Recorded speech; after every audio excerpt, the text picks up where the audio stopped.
All right, good morning.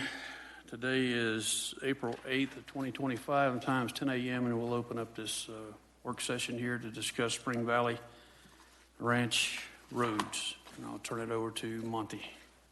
Good morning, Monty Hankins, Elbert County Public Works Director. Yeah, I have requested to meet with the board upon discussions with the developer of Spring Valley for filings 1 through 3. With the previous commission, we did navigate through some issues where the roads had never been accepted. The developer did a punch list repair per initial engineering's inspection, and they did perform all the necessary repairs. Even after that, it was determined that since we aren't moving forward with taking interior subdivision roads, i.e. DC West, DC East, things of that nature, those will all be Metro District maintained, that we would only take, and also per our regs, the collector that ran through those older filings, which is basically Augusta Loop. The developer has kind of had several conversations with me since then about the bonding and the taxes for the folks that lived in those older filings, that we have accepted not only the collectors but the loop roads, and this is a good example. Those are the highlighted roads through there. The loop roads that go from a collector back to a collector. And that is kind of the format we've done with the rest of the filings of Spring Valley. I know we've already made the decision, and I might have jumped the gun or called this meeting unnecessarily. I guess in all fairness to folks that live in there, I want to make sure the county was doing the right thing. But also from a road and bridge standpoint, everything we add is somewhat of a burden at some point in time. You know, road and bridge and the funds that we receive, we are focused on the main roads, numerically named roads, 13, 21, those kind of things, to bring those up to a decent condition. Just like we paved from 13 to Delbert on 166 last summer, we have to build our budget for X amount of years to pull the trigger on doing road upgrades like that.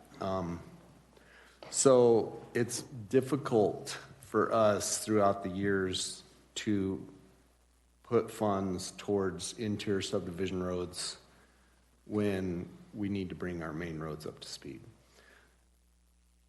I get the developer's argument about the bonding and the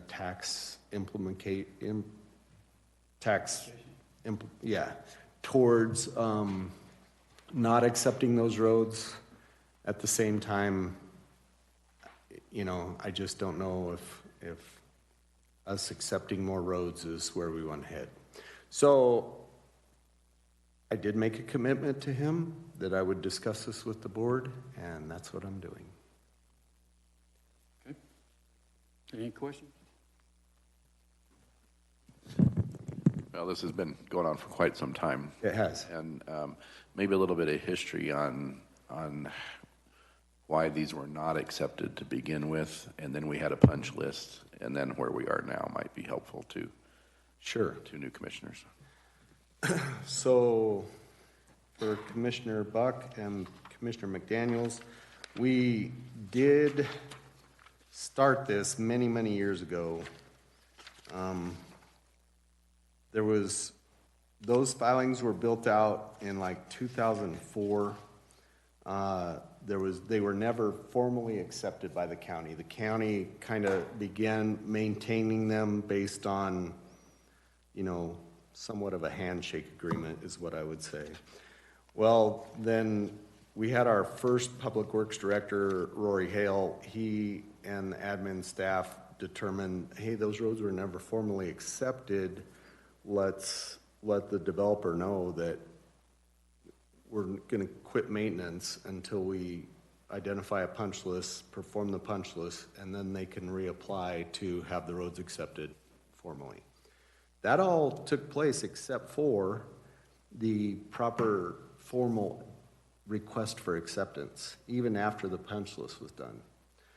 So this went on, and then a letter was sent by the developer's staff to accept Augusta. I do have that right here. But there were no other roads identified in that. So with the commissioners before you guys, we went through all that, went through all these emails, navigated through that. So we just decided we're going to run with that letter of formal acceptance for Augusta only, because that's the only request that we actually have. So that's how it was determined that we only accept Augusta. Well, the developer was not happy about that, obviously, and then that's why we're here at this point. I want to also add a couple of things, and Sure, maybe go you ahead. can elaborate. The onus for acceptance of roads is on any developer. The requirement is that the formal process is for them to make a formal request to Road and Bridge, Public Works, and then ultimately to the board. And the board, a punch list would be completed, and then the request for final acceptance at that point would come before the board. There would be a recommendation typically from Public Works Director or a designee in order to recommend approval, denial, et cetera. The process was truly only followed closely as far as Augusta Loop. The rest of the roads, there was no formal request that met the county's process requirements. And so I think that's important to note. And also kind of in the interim, during this process, as Monty indicated, was over several year time frame, the warranty period is 2 years. And so initial warranty, the Public Works is going to go out, our county engineer is going to go out and make sure that the roads are initially built to county standards.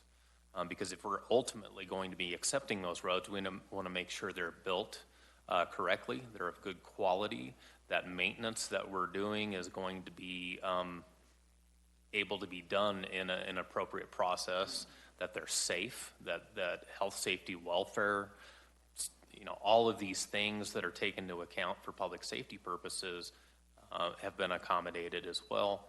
So there is all of these things that are taken a look at.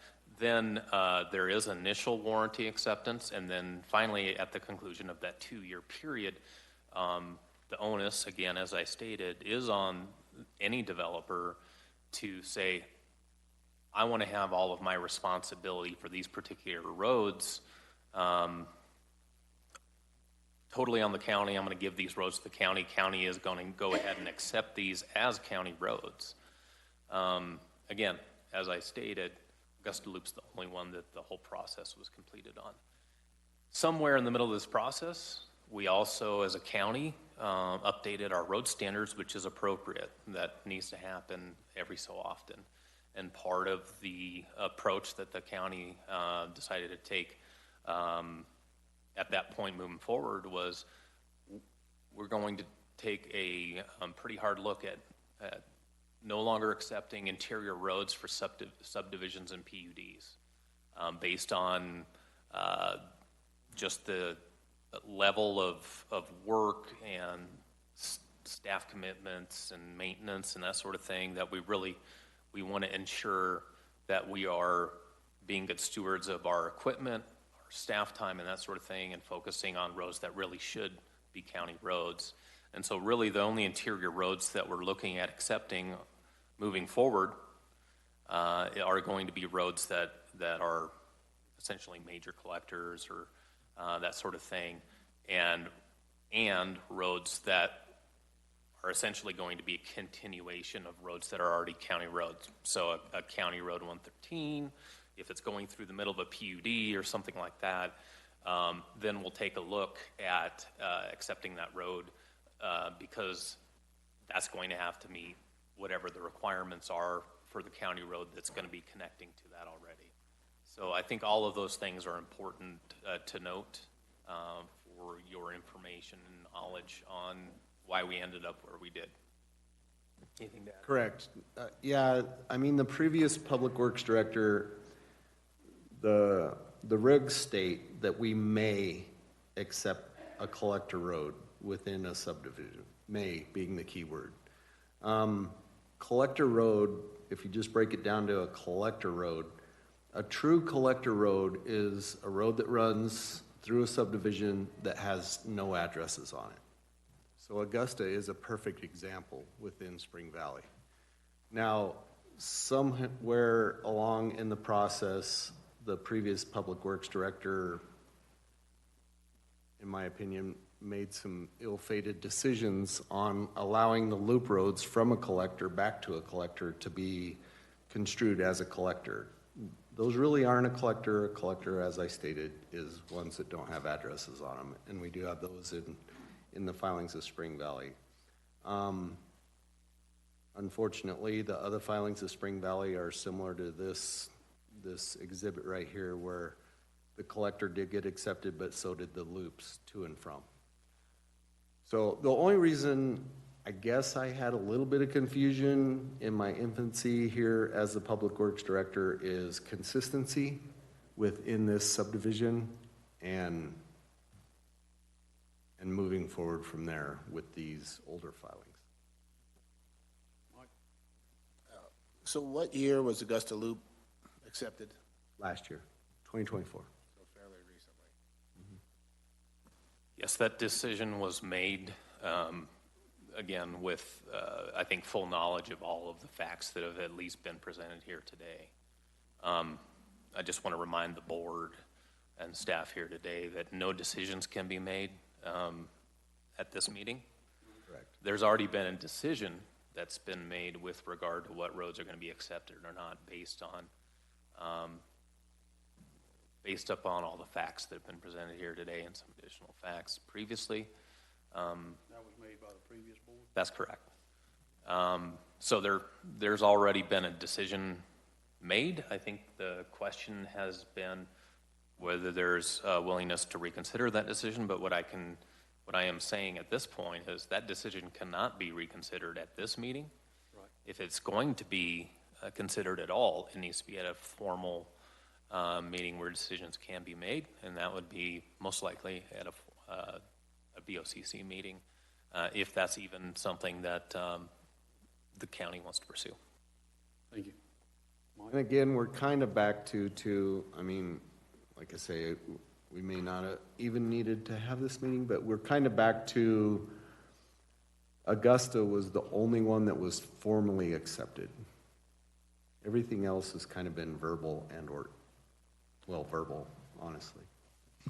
Well, that was kind of the common practice back in the day. But as we've grown and become a little more sophisticated with the PUDs, we've adjusted as where we are. Obviously, I was with the last board when this came up last time. The biggest heartburn I have with it is it was obvious that from all the emails between the previous Public Works Director and the developer, the intention was going forward that would be brought before the board for the board to consider accepting those. And then probably a little bit of, on both sides, a lack of follow through on that led us to where we are today. So it makes it a difficult decision to think, well, there was this intention and now we're taking it away. So it's one of those transition decisions that there's probably no perfect answer on where to come from. Let me add to, within all of Spring Valley, filings 1 through 10 currently, the developer has signed an agreement with the county that they will take on 100% of snow plowing within Spring Valley and 100% of sign maintenance. So really, and then also on top of that, the Metro District does all the curb and gutter concrete stuff within Spring Valley. So really, the only maintenance burden put upon Public Works Road and Bridge is the asphalt tops themselves. We don't do stormwater, we won't be doing signs, we won't be snow plowing. It's just asphalt maintenance. So not even Augusta, though? Or what about snow plows on Augusta? That's all Metro District. Okay. And that's a separate atypical agreement that I think certainly has been appreciated by the county. Yes. That is not something that is typically seen within Yeah, a subdivision. and if I remember right, that was initiated by the developer. It was initiated by the developer, and his reasoning for that is a lot of the newer filings have a lot of curb and gutter. He didn't want our big plow trucks in there damaging the concrete since that's on their maintenance, so he just decided from filings 1 through, he would do all the snow plowing on all the roads. And we have that signed, written document. Commissioner Bullock, you got any questions, comments? Commissioner Schroeder? Well, just hypothetically, future costs at maintaining that asphalt. So I've done some number analysis previously. For us to maintain a mile of interior subdivision roads as a whole throughout the county runs right at about $4,000 a mile annually. Main roads is right at about $6,500 per mile annually. So that's kind of an average. It depends on a lot of variables as far as, you know.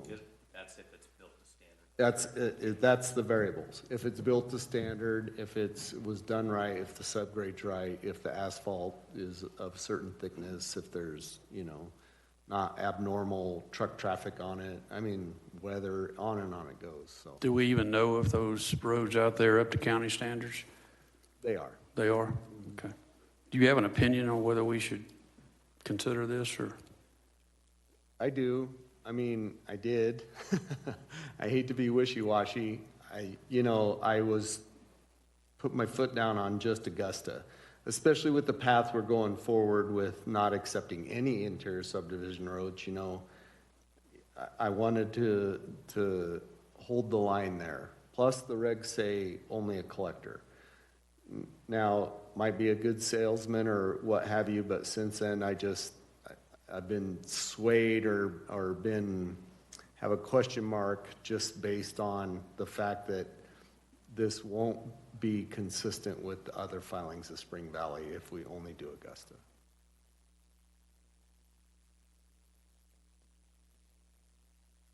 Okay. Any other? But a decision has been made. I agree with the attorney. There really shouldn't be any further discussion. We should hold fast here. Okay. Anybody else? Nothing further. Okay. Well, with that, we'll adjourn this meeting, and the time is 10:19 a.m. Thank you.